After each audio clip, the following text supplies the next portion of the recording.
Гледате ни по BTV, но може да ни слушате и по BTV радио на 101,1 в рамките на София. Обаче, разбира се, и през интернет. Четем вестниците, 5 октомври наближава, всичко това, което е свързано с властта и в страниците, които се говори за партии, ремонтирате червените листи, Бареков обещава 1 милион нови работни места, 6 милиарда пък иска заем Бойко Борисов и всичко това като част от политическото редене на картите и надлъгването. Гост е Татяна Дончева, с която ще коментираме и дали пък и тя е наредила листите на Движение 21. Добро утро. Добро утро. Един твой любимец, ако може да си позволя да говоря на ти или да започна на ти, иска 6 милиарда заем и го казва така, сякаш го иска от близнашки. Защо се случва така, че един лидер на партия иска нещо от служебния премиер? Защото сме пред избори и почва да се играят едни драматични роли в стил Кръстю Сарафов. Ако сте забелязали, различните театрални школи имат различен стил. Някои латиноамерикански с много драматизъм. И Бойко Борисов е от тези много драматични герои, които сега почват да си късат ризата, защото трябва да се внуши, че ако не е той да спаси положението, няма кой да го спаси. И всичко това се прави прекалено сърцераздирателно. Значи, може и малко по-обрано, може и малко по-така спокойно, като един човек, дето. Това от латиноамериканската школа? От латиноамериканската школа, да. Какво правят актьорите от Болшой театър? Гледам вчера пък фронтовете. Фронтовете бяха извадили едни 30 мъже и обясняваха как правят правителство на националното спасение. И понеже, нали, това предполага изключителен драматизъм, война пред война, след война, викам тия хора и те се живеят в някакъв сериал революционен. Не знам за априлското въстание или за 9 септември или някак си... Те за априлското въстание се готвят от Националния фронт и от ВМРО, най-вероятно. Да, голям драматизъм цари. Сега, ситуацията е не розова, но тя е обичайна. Сега, влизайки в студиото ви, долу видях двама господа на пенсионерска млада възраст, които си бяха фанали за гушите и мен видяха така като подходящ събеседник, метнаха си отгоре и ми казвам, вие нямате ли добро настроение от сутринта, що си ни купите по едно кафе, що не седнете тук да си дигнете краката на пейката, па спокойно да си изпиете кафето, да не се нервите от сутринта. Не, вика, той ми говори как Бойко Борисов е велик, и ми вика, че съм БСП. Спокойно ме изпи си кафето. После обяснява и кой за Бойко, кой за БСП-то, кой за всеки друг. Така че има някаква истерия в въздуха. Доколко обаче основателна тази истерия, защото всички говорят за това, че държавата е пред фалит и ще фалираме тук след няколко месеца. Умирам като видя истерици в тежка ситуация. Независимо дали става дума за професионално тежка някаква ситуация, за болни хора, за проблем фирмен или за обществен проблем. Добре, като има много тежък проблем, пак помислете малко, дай да го подредим, дай да го разделим на части, дай да си разделим задачите и да го почнем от края. Ето ГЕРБ каза 6 милиарда заем са необходими. Необходими ли са ни толкова пари? Сега, дали са ни необходими или не, зависи от хазната. Ситуацията при Петър Чобанов е била доста мъглява, първо, защото той беше доста измислен министър на финансите.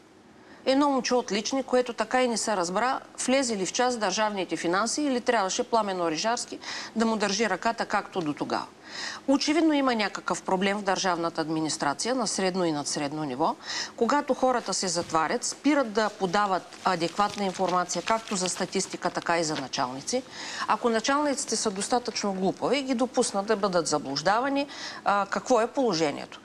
Данъчните и митниците да си пишат розови доклади, статистиците да си стъкмисват цифри и тия, които трябва да вземат решения, да се окаже, че не знаят добро ли е положението или не. И не може едни политици, независимо дали са министри или пък министър-председатели, да не знаят какво е положението. Добрият политик има ориентири.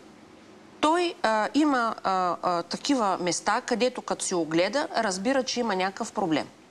Като види, че има някакъв проблем на терена, в живота, той започва да го търси статистически и си поръчва докладите. И когато види, че му носят някакви напудрени съчинения, които очевидно не кореспондират с живота, настойчиво и от правилните хора иска точни числа. И затова ли предишното управление не може да събере парите, които е предвидело за хазната? Предишното управление не можа да събере парите и за това, защото имаше политическа нестабилност и защото в такива ситуации държавната администрация се отпуска. Ма да не губим време за това. Значи Боко ще си къса ризата драматично, войводите ще правят правителство националното спасение, Бареков ще обещава 1 милион нови работни места, трябва да обещае и деца, обаче, защото сме също като в оня виц, дето казал мост, искате ли мост, нямаме река, вика, ще ви пусна и искаме родилен дом, викам, нямаме деца и деца ще ви там. Така че сега, аз понеже съм, може би някакъв по-друга порода политик, който хем е бил в кухнята, хем знае за какво става дума, хем има представа как нещата се правят, но същевременно не може човек така да се взема на сериозно. Очевидно... Политиците винаги се вземате на сериозно, госпожо Дончева. Даже се очудвам, че и вие не сте се взели на сериозно. Ама аз съм била в политиката достатъчно дълго. Била съм след това извън политиката, без това нещо да ми накърни самочувствието, себеуважението и уважението на другите хора. Да, но този Болшой театър или латиноамерикански, или пък четнически, за който си говорим от началото на разговора, всеки от героите не иска да играе с другия и всеки си играе собствения филм. Да ви пуснем едно видео, в което всеки се разграничава и от някой друг или не иска да играе с другарчето в следващото Народно събрание, за да видим какви ще са конфигурациите според вас. Ако нямаме 121 депутати ГЕРБ, ще се налага да... При този антагонизъм, който повтарям, няма да ни простят нашите избиратели. Но същите тези социолози не ви дават 121 места. Тогава не виждам как ние ще участваме в едно управление. Мен ме отвращава това зомбиране, на което се подлага български избирател в последно време. Какви са тия внушения? Какви са тия... Излиза Бойко Борисов или Цветанов, като Кашпировски почва да не внушават, че те трябвало да имат над 121. Какво? Това е предопределяне, това е внушение. За коалиция не може да говорим, непрекъснато го повтаряме. Ние сме на принципна подкрепа на всичко, което е добро за България. С други думи, ние ще подкрепим и това, което идва като предложение от ГЕРБ, и това, което идва и от реформаторите, ако са в парламента, ще подкрепим и това, което идва от БСП. Отстраняване на БСП, ДПС и производните им от властта. Точка с обвиненията на Борисов, че ние може да направим нещо с БСП. Той е под подозрение на много кръгове в България, че ще направи нещо с БСП. Не ние. И какво да разбираме от всички тези заплахи, закани, за това имаме ли 121 депутати, нямаме ли, ще управляваме ли в опозиция? Движение 21 предлага един по-друг поглед върху ситуацията. Лоша, добра, тя е такава каквато е. Това, което ние искаме да направим, да се съсредоточим върху проблемите и върху реалните проблеми. Да не говорим в стил опорни точки, ние сме за това и против онова, защото в крайна сметка то е безсмислено. Аз съм за всичко най-добро, което другите харесват. Ако мога да бъда за това, което и на тях им харесва, още по-добре. Но това е безсмислена работа. Има 2-3 големи проблема, с които и леви, десни, средни, горни, долни ще трябва да се заемат. Един от проблемите. Пълним хазната. НАП и митниците трябва ли да се обединят, както искат от ГЕРБ? Не. Защо? Това нещо не е нито належаща задача, нито във времето е било полезно да се направи. НАП и митниците имат различна проблематика, различна специфика, различни софтуери, различен начин на събиране на пари. Вярно е, че тяхното предназначение е все да събират пари, но ако ще събираме всички, които събират пари, те се намират и в общините, и в много други държавни агенции, в контролната система и така нататък. Дали биха сложили Ваньо Танов шеф на тази мега структура? Смисъла на укрепването и стабилизирането на митниците в настоящия момент, за краткият период е да си решиме проблема с контрабандата, който не може да бъде само пълнят ли парите от контрабанда партийните каси. Той е свързан в много голяма степен с това. Можем ли да се справим с проблема, който бизнеса познава като вътрешно-общностни доставки? През вътрешно-общностните доставки на Европейския съюз се крие дъмпингов внос на стоки, който на практика подбива българското производство. Това особено касае земеделието, особено касае производствата на България. Този въпрос румънците са го решили от няколко години и има една система, която дето се казва, можем да вземем на готово и да си я наложим, даже леко тества на 2-3 години практически, без да откриваме топлата вода. Смятам, че това касае много хора, касае бизнеса им и касае избирането за шеф на митниците на един човек, който е навътре в митническата материя и който без да парадира, без да казва, че хората в затвора ще ги праща, може това да направи. Ваньо Танов не е такъв. Казвам тези неща, защото... Само да питам, тогава Ваньо Танов назначение на Близнашки ли или на ГЕРБ? Ваньо Танов е назначение на Близнашки формално-юридически, иначе той произлиза от ГЕРБ средите и очевидно отразява влиянието на ГЕРБ върху служебния кабинет. Но това е малката беда. Ама малка ли беда? Беда ли е? Изобщо вярно ли е, че служебното правителство е троянския кон? Смяната на шефа на митниците беше абсолютно задължителна. След като митниците я бяха докарали до там да сменят за една година 4 души като шеф на митници, кой от кой по-неразбиращи от митници, в един момент бяха назначили един заместник директор, който беше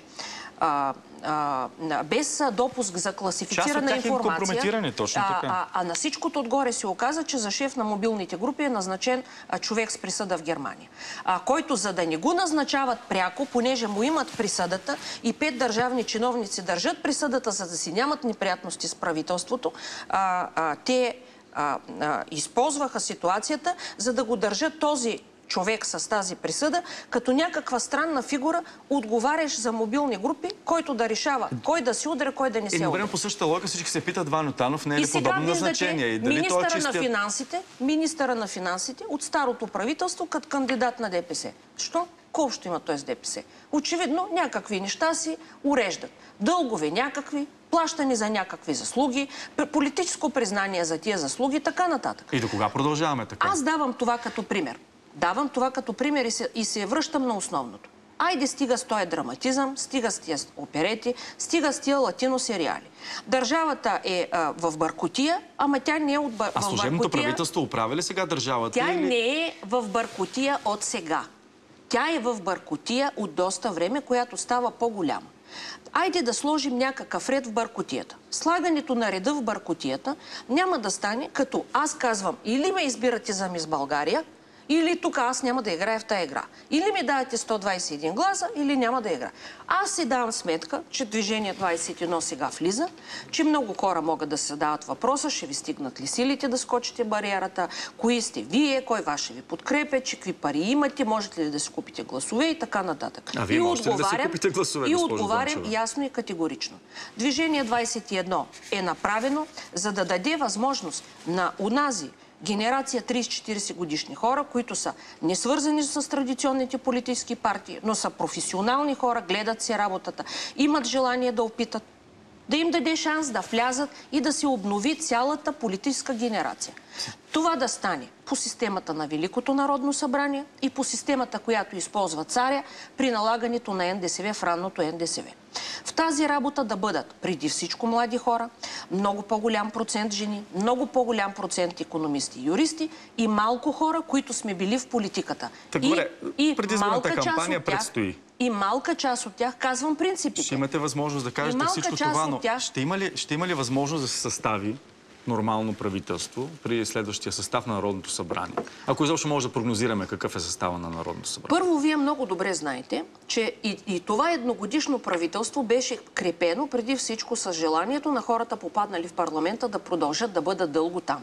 Така че, вярвайте ми, тези, които попаднат в парламента, няма да имат толкова бързо желание да го напуснат. Независимо какво говорят няколко политически лидери.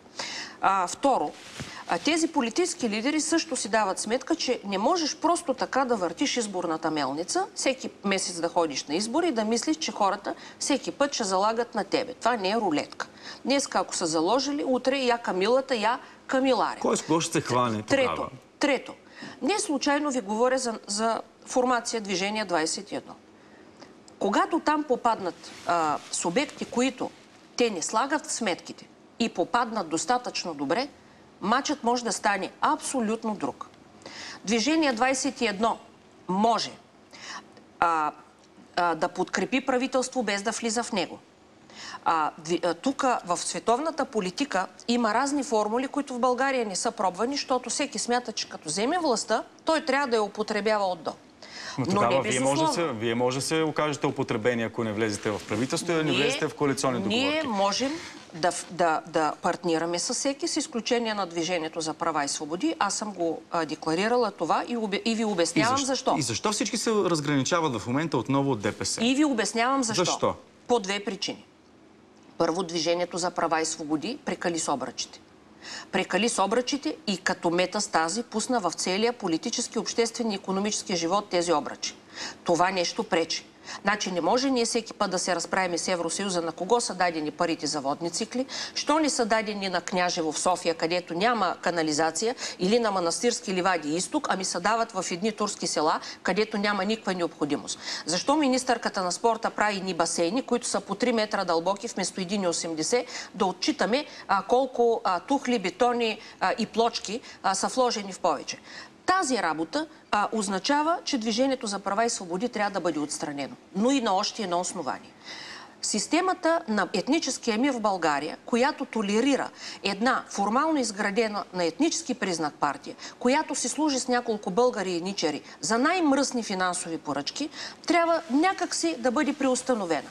Това означава не да правиме формации като ГЕРБ, като Атака и ДПС, които взаимно нападайки се, манипулирайки страховете на хората и обяснявайки, че сме велики патриоти, понеже ние сме за България на 3 морета, пък другите викат, пък ние сме за правата и свободите на турците, да предложим една нова формула.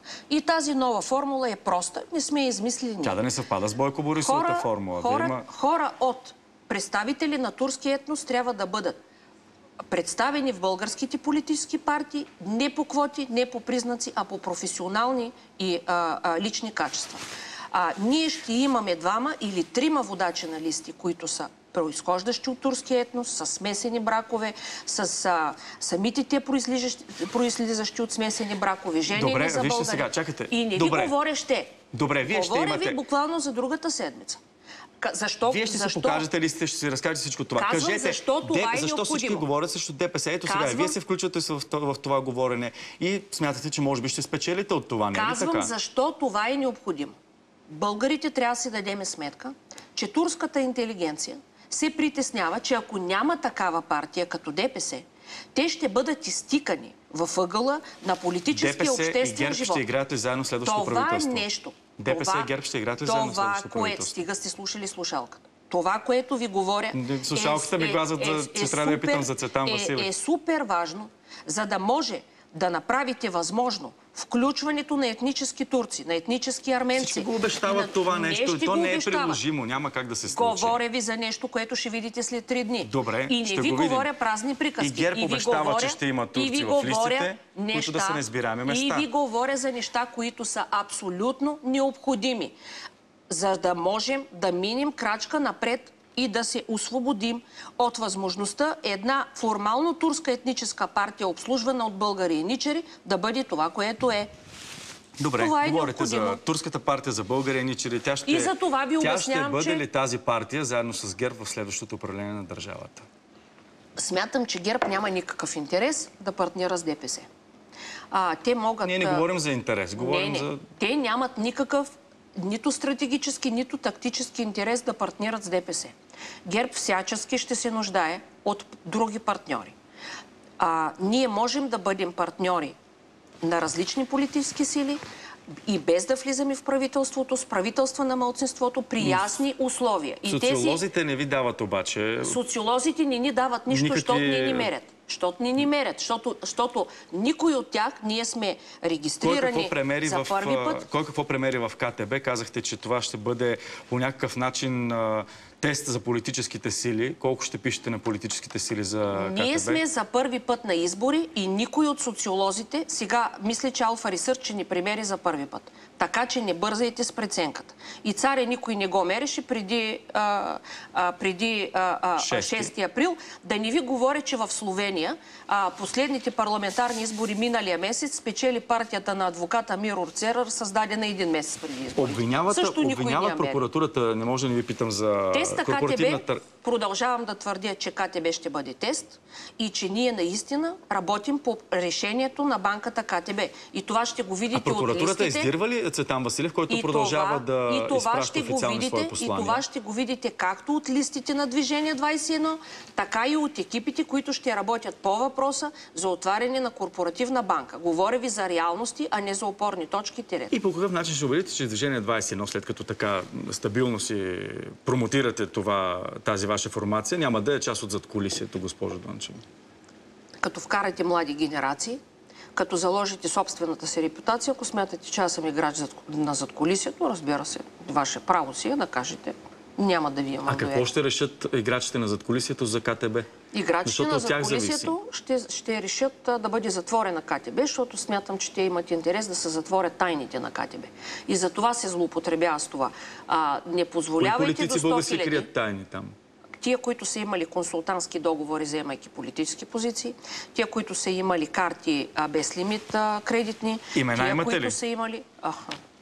Извадете архива сега, що ще си говорим с имена? Имам, разбира се, и някаква вътрешна информация, но това не е въпрос на клюка. Това е въпрос на система, в който поемем изричен ангажимент, че попадне ли Движение 21 в парламента, то ще иска и ще настоява и ще прокарва законодателно КТБ да бъде отворена и да обслужва парите, държавата да стане контролен собственик и да бъдат извадени архивите, които да ни помогнат да разбереме кои политици, кметове, държавни висши служители, висши полицаи, висши служители на службите за сигурност, висши магистрати са били с безлимитните кредитни карти, с необяснимите влогове, с необяснимите консултантски договори и така нататък. Добре. В съдбата на Цветан Василев последно издирва ли се той изобщо от прокуратурата ни? Това не е работа на прокуратурата.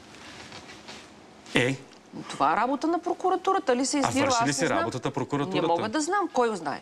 Прокуратурата си издала и актове за издирване. Дали те ефективно се упражняват, се издирва ефективно, това не мога да ви кажа. Сериозно ли е той да изпраща писма и послания от някъде и прокуратурата да не може да проследи дори откъде? Това е битка, но за общественото мнение, така че той не е въпроса дали Цветан Василев ги изпраща. От името на Цветан Василев, деца вика, може да изпратите и от съседния паркинг съобщение. Факт, че е така. Добре.